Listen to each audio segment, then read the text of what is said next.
યુવા ઉત્સવ વિસરાતી જતી કળાઓને જીવંત રાખવા તથા વિદ્યાર્થીઓમાં રહેલા સુષુપ્ત કૌશલ્યને ઉજાગર કરવાનું માધ્યમ બન્યો છે.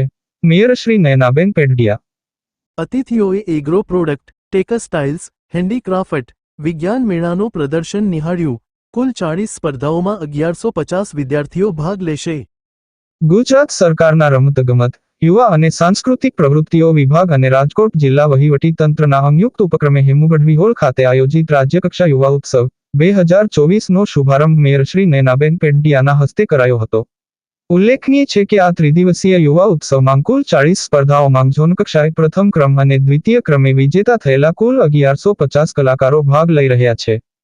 આ તકે રાજકોટ શહેરના પ્રથમ નાગરિક શ્રી નયનાબેન પેઢડિયાએ જણાવ્યું હતું કે અહીં દુહા, છંદ, લોકગીત, લોકનૃત્ય જેવી અનેક કલાઓના કલાકારોને મંચ પ્રાપ્ત થનારું છે. યુવા ઉત્સવ વિસરાતી જતી કળાઓને જીવંત રાખવા તથા વિદ્યાર્થીઓમાં રહેલા સુષુપ્ત કૌશલ્યને ઉજાગર કરવાનું માધ્યમ બન્યો છે.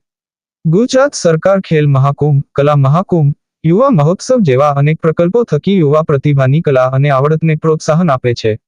રાજ્યભરમાંથી ભાગ લેવા આવેલા સ્પર્ધકો ઉત્કૃષ્ટ દેખાવ કરીને રાષ્ટ્રકક્ષાએ વિજેતા બને તેવી શુભેચ્છા છે.